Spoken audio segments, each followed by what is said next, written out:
All right, we're live. Cool. So that says that we just need to talk about the Woody to the Rescue activity. Make sure you viewed the module before meeting with your small group. In your small group, you'll expand on the written component of this week's activity to further discuss what you learned this week. Please see below for what you and your small group should discuss. In addition to the questions you are to submit on Blackboard, note you should discuss a total of 9 questions related to Woody to the Rescue. In order to receive full credit, you should do so for approximately 30 to 40 minutes. Okay, sounds good. So what do you guys think about Woody to the Rescue?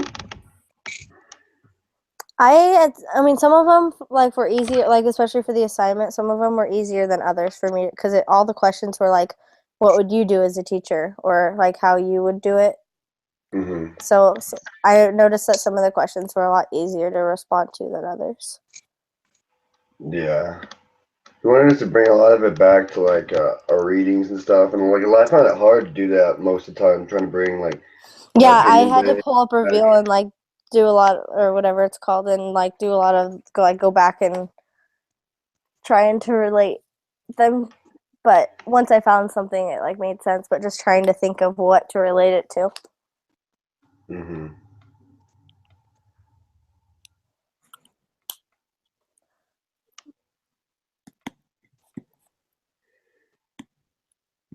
Yeah, it was hard. I remember I had to go back to a couple chapters and stuff. I had to like refer to like I think I like chapter 2, like chapter 7 was in there because chapter 7 was specifically the autism chapter, so I kind of Tried to stayed use with that that. one. Yeah.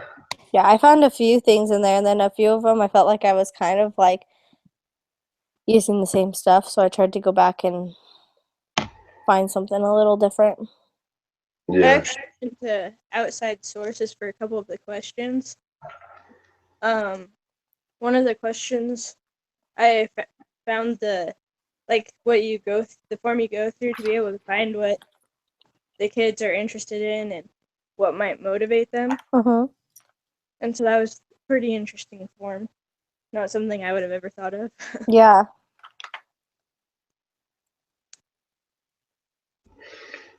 Yeah, some of the things I saw were pretty interesting. I was gonna say you had a form. There's a forum you found that helped out with it. Was it specifically made for autism?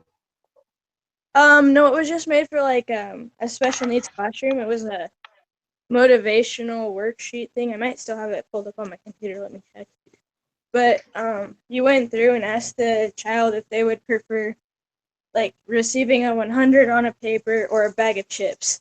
That way you could see what they were motivated in. Mm-hmm. Let me see if I can find it really fast. Do we have everybody on Okay, so here, it's or were we missing Haley? I think Haley's here, isn't she? Oh, okay. I here, thought we were but- missing somebody. I'm here, but my I lost my voice a little bit. Oh, So- okay. You're good. so it's called the Forced Choice Reinforcement Survey. Okay. You want to email that to us real quick? Yeah, you bet. I'm intrigued to see what it's like. Yeah, I thought it was a pretty interesting, like the scenes and stuff, how they portrayed. I don't even know. Like the first question was like, so it talks about. Let me see. What did it say? It said, "How would you help your general education students deal with these behaviors?" So when that question, like, do you guys perceive that question as how would you help other people in the classroom, not just your student? For which question? Oh, for the first one? Mm. What I said was I would want to make sure that all the students are comfortable because sometimes some kids can get a little freaked out when one is having an outburst or something. Mm.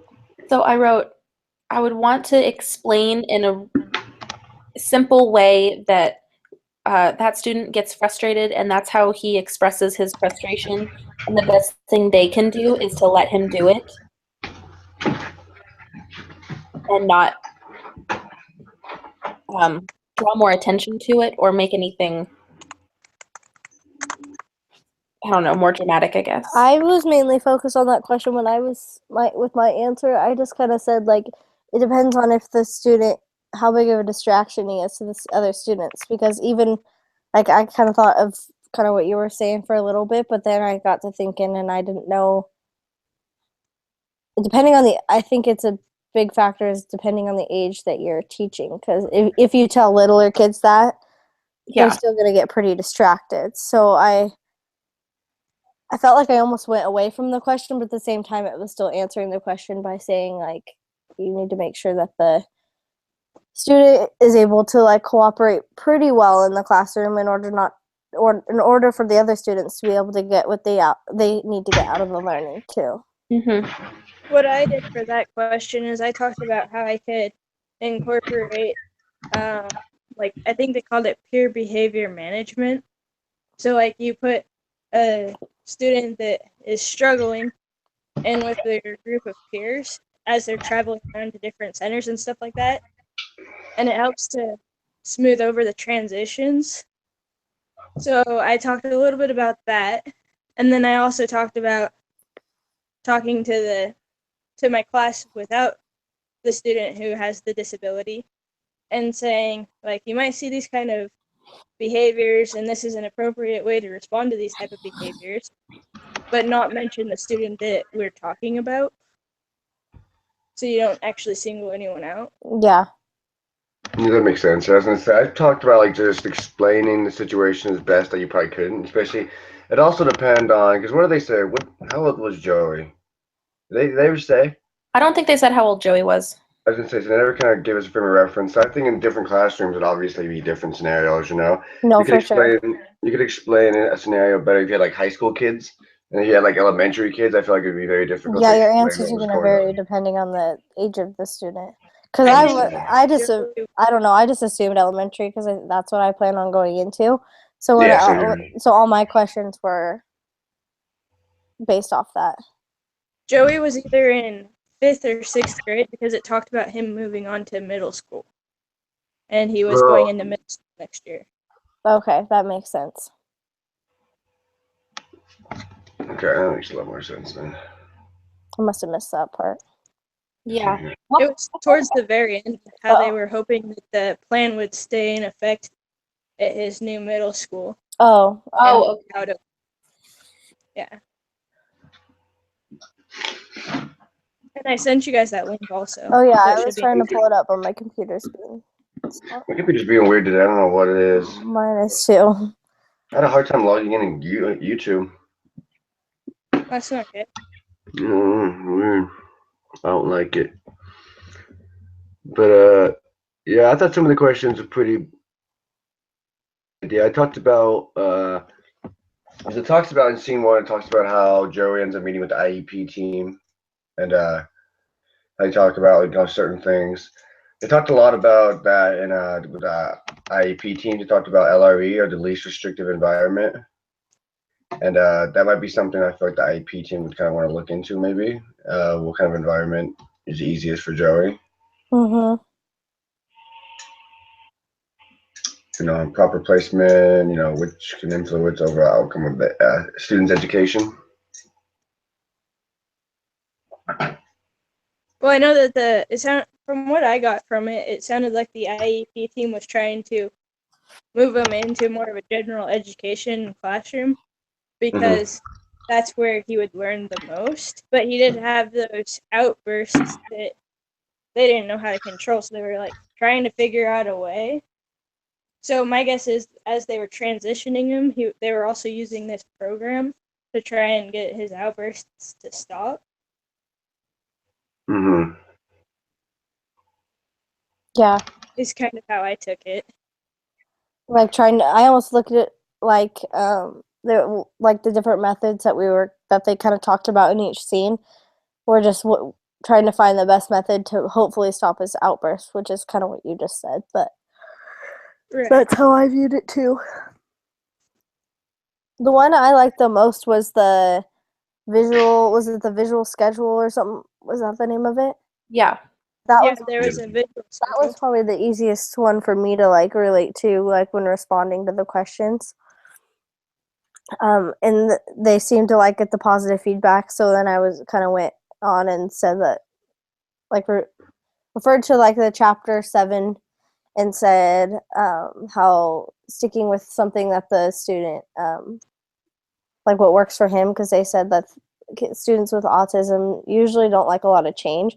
So I said, like, by keeping him on that schedule, hopefully he would get used to it, and like it would help him more and more, like, as they use it. And but the only thing is, like in chapter 7, it says, like, if you ever decided to change it, like, they usually don't respond very well to that.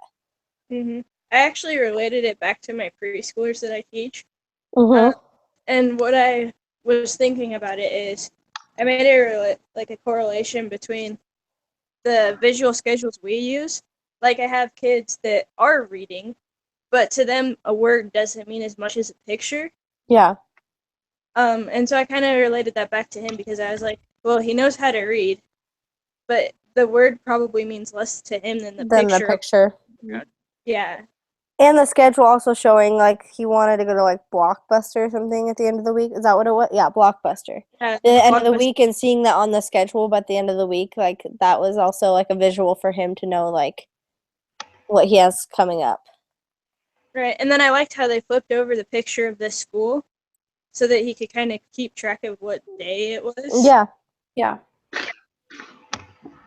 I'm gonna say, yeah, that's probably one of the ways I was gonna address this. I think, yeah, visual learning is probably the easiest, and it's also the best when you can definitely see it, a change occurs, and if they're learning from it, I feel like. I think we could actually relate this to the coin method that they were using, because we were talking about how the visual method was really good and working for him. And then I remember reading that they used coins, not necessarily for motivation, but more of a behavior modification. So if he had an outburst, they'd take a coin away, and as soon as he'd stop screaming and kicking or whatever, then they'd give him a coin back and then give him praise and all of that. So I think that kind of helped him know, hey, this is a bad behavior, this is a good behavior. Yeah. And I need to pull up, my computer's being slow, and I'm trying to pull up my questions, but there was one part. One sec, I'll try and pull them up. When they were talking about, like, when she made him, when there was a chance of him, like, throwing the bit in the hallway, and they said, the part when he was supposed to deliver the mail? Yes, when he was supposed to deliver the mail, and they said, like, what would you do? Would you just let him, like, get away with it and not make him finish out what he was doing, or would you risk a chance of him having the outbreak in the hallway? And I was saying, I think that he should deliver the mail even though there is a chance that he'd throw a tantrum in the hallway, because she wanted him to complete his duty before the end of the day, since by the end of the day he was getting rewarded with Blockbuster. If Kathy would have allowed Joey to just throw a tantrum, then he could, and then leave school, he'd get to go to Blockbuster, then it wouldn't have been as big of a reward for him. It's like he didn't really do what he was supposed to. And I think that was one of the parts when they were using the penny board, and he whined about not wanting to do it, so she took away one of his pennies, and that was what he needed to get, like, computer time or something. Yeah. So I think by seeing that he was getting something taken away from him if he didn't do it, that motivated him to go through the mail delivery and not have a tantrum. If that makes sense? Like, yeah. He wasn't only motivated by Blockbuster, he was also motivated by the other thing that he wanted. Yeah. Exactly. It wasn't just, straight iPhone like 16 where he was motivated by something else, which is good. One of the things that I said was that if she would have just let him do something else, it would have compromised their whole week and thrown it off. Because then you'd be reinforcing that bad behavior, saying, okay, if you throw your tantrum, you're going to get what you want. And so I think it would have thrown him back like 5 or 6 steps to do that, and not say, you need to deliver your mail before you can do anything else. Yeah, I agree. Yeah, and I just think with him having to follow through with everything, it also creates what he gets at the end of the week, a bigger reward, because he's done everything he's supposed to for the week. to where Sure. letting him get away with that, they're almost kind of like backtracking to where they were. And then it also is like they're following the schedule on what he's supposed to be doing in order to get that at the end of the week too. Mm-hmm.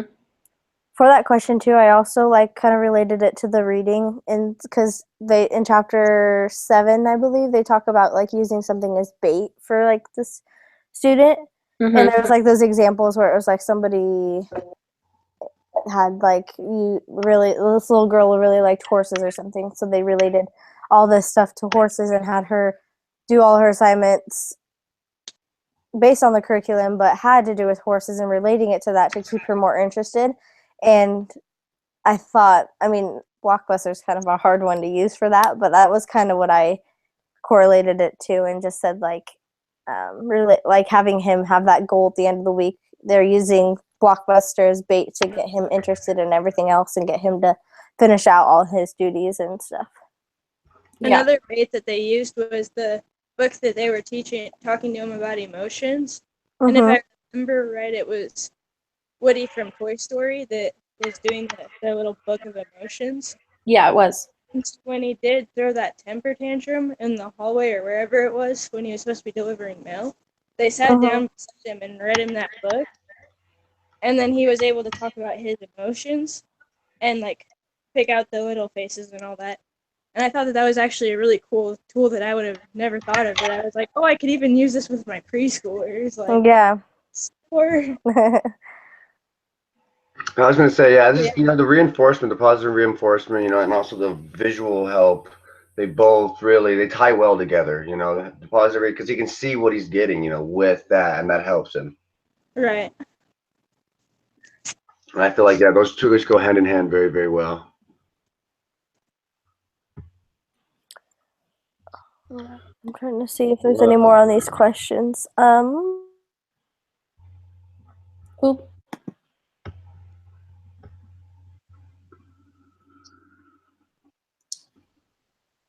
What about the one, number 3? Did we just talk about that one? Why do you think Kathy and Joey deliver the mail? Yeah. Yeah. About that one. That one I felt, yeah, it's just kind of, what would you have done though if while they were delivering mail to teachers' classrooms they did have a tantrum? What would you guys do? Well, I don't think I would let him deliver it alone. I think I might follow him just to make sure that he doesn't have a tantrum while he's in a bad spot, or I don't know, if he just found something more interesting and decided to leave the mail job and do something else. Yeah, that's very, very true. I would have taken the coin board with us, and then if he did start to whine or something like that, taking the coin away, because that seemed like it kind of helped the first time until he did have the full blown. Yeah, it seemed like that really, really motivated him. Mm-hmm. Because I think it worked in a different way than the Oh, I lost you guys. did. Are you still there? Yes. So my thing like went out for a second. All right, yep, you're still here. It looks like so. So as you were saying, I don't even remember. Sorry. oh, no worries. I think the penny board sort of motivated him in a different way than the visual schedule, because the visual schedule was more like encouragement that he was getting toward what he wanted, and the penny board was sort of making sure he didn't, oh gosh, how do I say this? It was like giving him something more for following what they want from him, if that makes sense. Yeah. I think that the visual board was more actually for his mom's sanity than anyone else's, because it talked about how she got one and was keeping it at home and in the car and all these different places to try and keep him from having huge tantrums when she tells him that he can't go to Blockbuster. And then the coins, I think, were more for the school's own behavior management kind of a thing. Yeah, I can see what you're saying there. Yeah, the school, like the Blockbuster thing was more of just like kind of showing him the positive reinforcement that he needs, and then the school was more, yeah, the pennies was more the school making sure that he stays on focus with his educational path. Mm-hmm. Mm-hmm.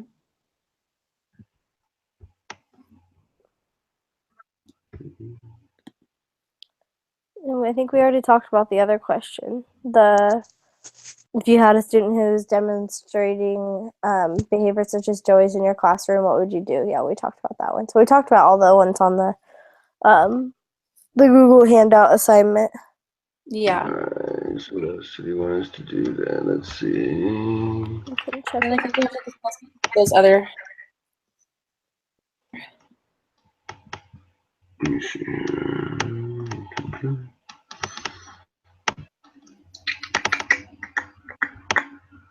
I think we went through most of these, didn't we? Yeah. Let me see. And, oh yeah, we got something else we're supposed to do though. So 9 questions related to Woody to the rescue. Discuss 9 questions related to Woody to the rescue.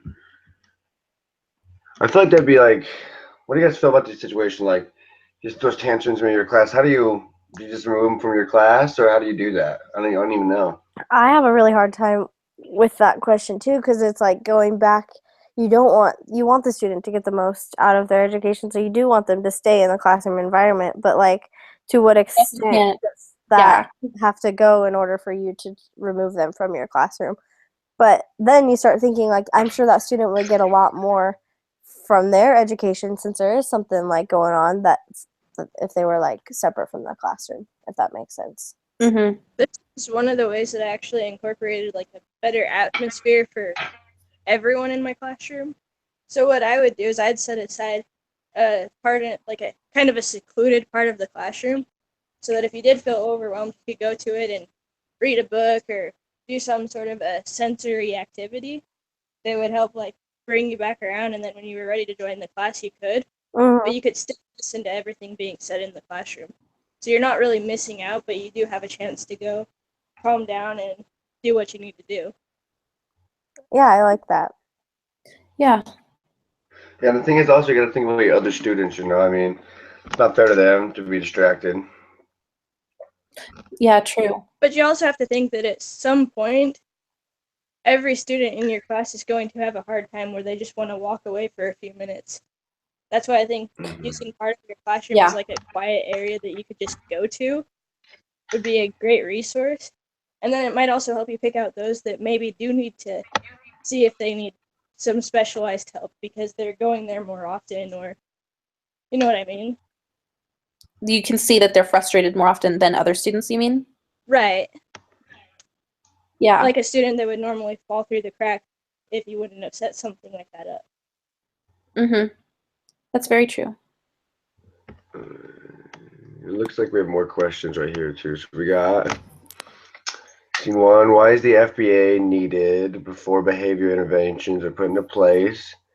What can happen if the FBA is not conducted before behavior interventions are put into place?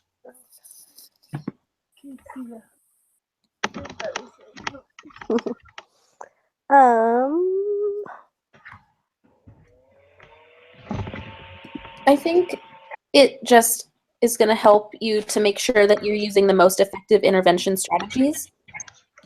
So, like, I don't totally know, but if you didn't conduct one, you might decide on an intervention strategy that isn't the best for that particular student. It just might be what you assume is the best. Yeah. Yeah, that's true. I was gonna say, I think it takes time to really decide and like look at what is gonna be best, right? You can't jump in anything, obviously. And using your resources and using other people too, not just like and getting like other people's input on the whole thing too, because it's kind of a big thing to And I just think kind of like figure out on your own. well, to a degree, it is a little bit of trial and error as to how a student's going to respond. Because you could complete the assessment and think that it's great and ready to move forward with it, and then the child might not respond to it at all because they were feeling a certain way one day. And then if you were to do the whole worksheet again, they might have completely different answers that is the one you actually need to go with. Because I think that it can change a lot depending on one's mood or what's going on at that specific point in time. Yeah. Yeah. So here's a good one. So since the success of a PBS plan depends on effectiveness of the team, how would you handle a situation where one of your team members was not completing his or her task on time? One of your team members, as in Yeah. like somebody like you're working with to like figure out something for a student. Right.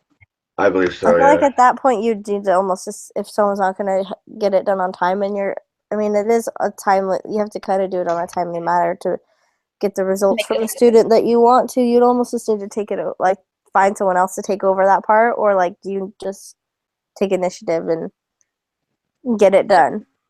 Depending on what it is, I think you could actually talk with that staff member and ask them, like, hey, what's going on? Is there something else I can help with? Because I don't think you want to be so involved with it that it's all just your opinions. Yeah. That's why they have it. There's so many people involved in it. But instead, maybe say, like, is there something else I can help with? Like, do you want some tests graded or something to that manner? Yeah, just seeing if there's like something else going on that's preventing them from participating to the fullest in Right. that, you know.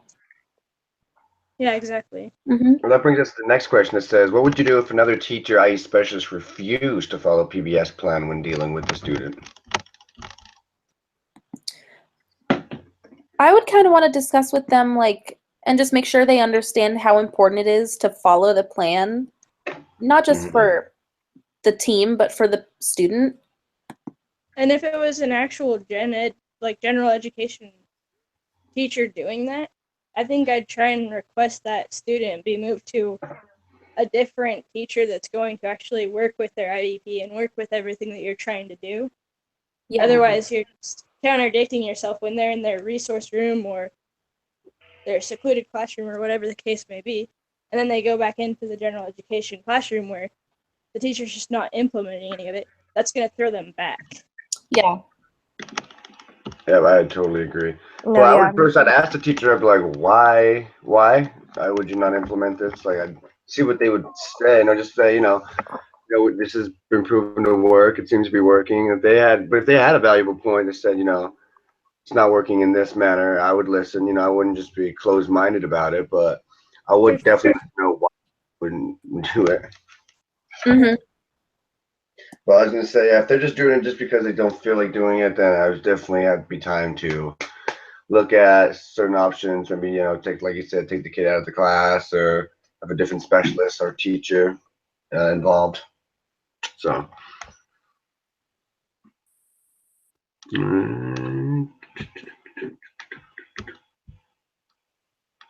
Next question is, if you were Joey's teacher, what behavioral intervention would you have used to get Joey out of the car? How could mom have presented the escalation? I think that's supposed to say prevented. Yeah, I think it is too. I've presented the escalation. Yeah. I don't know. What do you guys think? It's kind of a tough one. I think maybe because that was on a Blockbuster day, wasn't it? Yes, it was on Friday, Blockbuster Day.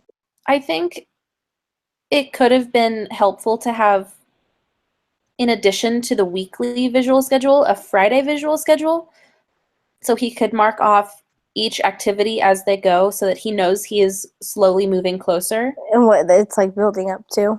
Mm-hmm. Yeah, that's a good idea.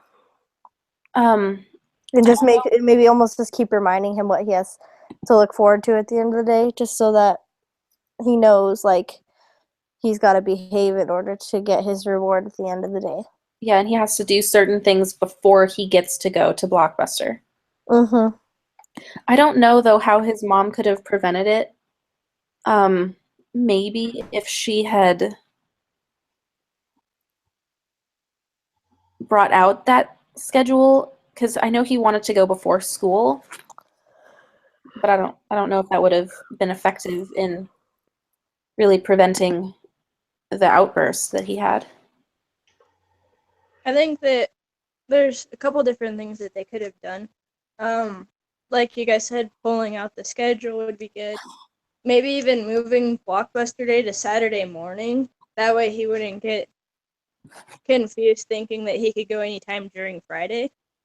Oh, So that might have made like the school day run smoother. But I Mhm. also think since it was the first week that they had ever implemented this plan, that no matter what, it's going to be really hard on that last day.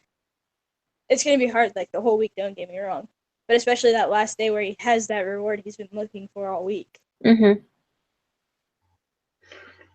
Yeah, I don't know. I think the mother, that's a hard situation for the mother to be put in. You know, obviously it's a tough situation for everyone. But I guess, like you said, putting it on Saturday, but how could she have prevented the escalation? I don't know.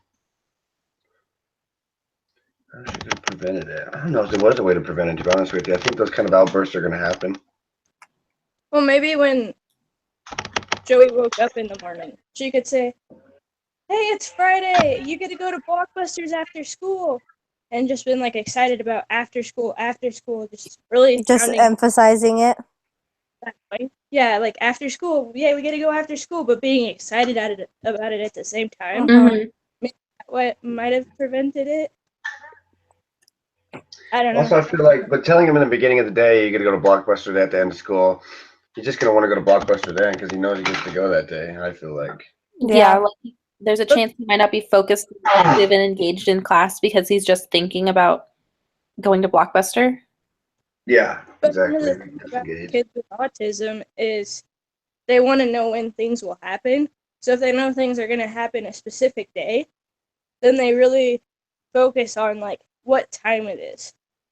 So if you were just to say, like you could even try it for one day just to see, like after school, then they'll be reassured that they will get to go after school and that that's not going to get taken from them.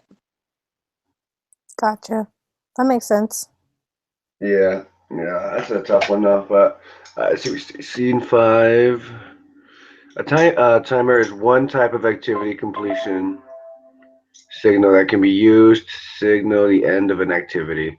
What are the pros and cons of a timer in comparison to an auditory timer? What kind of activity completion signals have you used or seen used?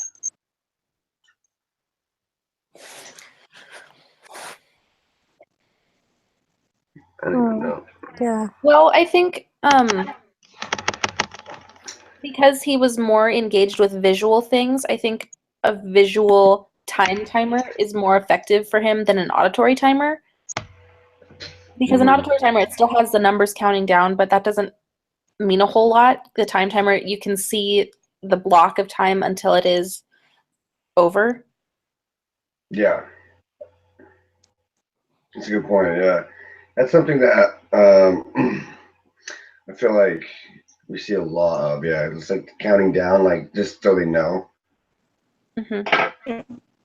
And then there's all sorts of cool transitions you can use to transition between one activity and another. So like if you were running around playing and it was time to sit down and do schoolwork, there's one that I actually use in my preschool class that they all think's really fun. But you have them opening and closing their hands a couple of times, and then you say like put them in your lap, and then you say like it's time to listen or something like that, and that just helps them really transition to like being listening and not running around. Yeah. Mm-hmm. Do you find that And I works don't pretty know well? how exactly you'd use that with a 5th or 6th grader, but that is a transition that I've seen. Do you find that works pretty well? Yeah, it worked pretty well. Or one of the other crazy things that I do with preschoolers is if they're starting to lose focus, then you can just like start singing a song or do something really silly just to get their attention back to you. And then you sing another song, kind of like the open, shut your hands kind of a song. And that just like re-engages them. Okay. That's a pretty good call. I was gonna say, yeah. Just like taking their focus off of what they're doing right then they like you just gotta do something small like that, right? Just so Yeah. you can take their focus off whatever they were doing, and then they kind of like look like what's going on, and then they kind of look back at you, and then get to be some quiet. Right. And I think it depends on the age of the students. Like preschoolers, that works perfect. But like, think about like middle school. Like in one of those situations, what would you do for a student? That's where I struggle. Yeah, that's why I said that it works for my preschoolers, but Yeah, for sure. Yeah, you can get like even I bet you could even get kindergarten, first grade. That would work fine. But because there's I'd say like through third or fourth grade. yeah, it gets tough for me to like think about those kind of things for students that are once you I get a guess little a older. transition you could use for an older student would be like you'd walk into your classroom, or they'd walk into your classroom, and you'd have like an opener on the desk that gets them thinking about math or thinking about science or whatever you're doing point in time. I think that would be useful to transition them. Yeah. Just get them thinking about it. Yeah, exactly. Very helpful. It's a pretty good idea, actually. I didn't even think about that. Try that with the high school kids.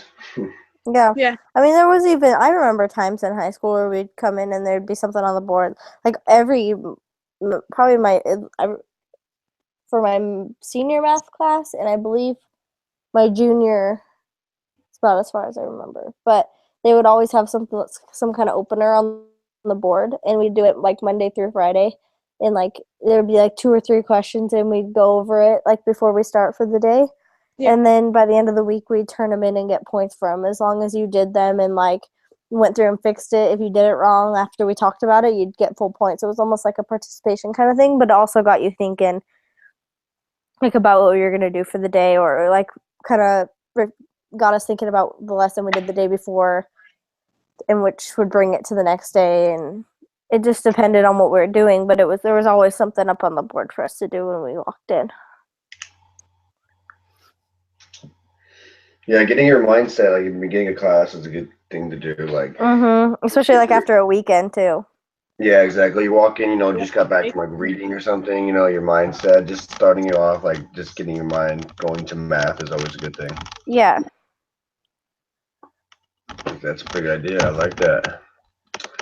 All right, and this last one right here. Where would you start if the PBS plan was not producing significant changes in behavior? Why would you start there, and or what other interventions would you have chosen for Joey's problem behavior, and why?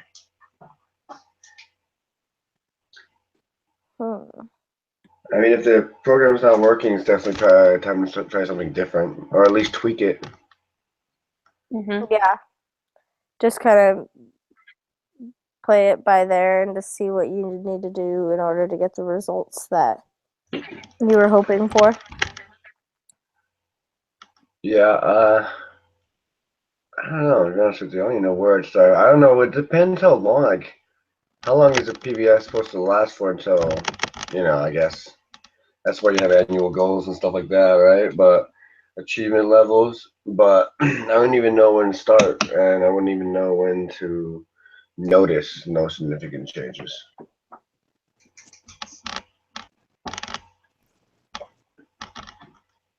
You guys have any thoughts about that? Yeah. Yeah, I don't. So the question was asking when you would start implementing the plan, or could you say that again? Sorry. It says, where would you start if the PBS plan was not producing significant changes in behavior? So that's just where would you start if the plan? I think So that I guess really after, So like if it didn't work, what would you do?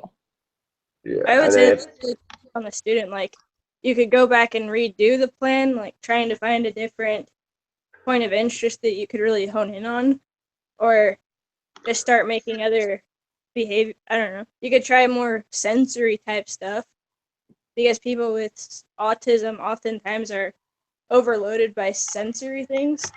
So if you give them a sensory that they really like, it kind of gives them something that they can have control over. So maybe it's hard to say without knowing All right. what you're talking about. Yeah, I agree. Are there any other plans you guys would choose, or would you just try to tweak the PBS plan? I tried tweaking the PBS plan, and then if that really didn't do anything, then that's when I would try something completely different. Yeah, me too. Yeah, same. What kind of interventions would you guys use? Hmm. Are we still talking about for somebody like Joey, or It doesn't mention him specifically, but I think it just means a student, because I think he'd say Joey's name. Mhm. Oops. Gosh, we're having some problems today. Yeah, mine just cut me out randomly too. I was like talking and then I look and I'm not even on there. Yeah, and I tried so hard to get in at the beginning and it just wouldn't let me. It's so weird. I went to go get in, and it let me load in a little bit, and then it cut me out, and then I had to load in again, and it's been fine so far. I hope it doesn't mess it all up because he is the one who started it. Oh no. It still says we're live, so we should be good. It should. Okay. Okay, good. Well- So let's just go ahead and start answering that last question. There we go. Oh, there. Okay. He's back. I think it depends on Sorry. what's motivating No, you're for that fine. student. Okay. Like, if the PBS plan doesn't work, I think you need to find something that motivates that specific student, like how Joey was motivated through the penny board and through the visual schedule to get to what he wanted.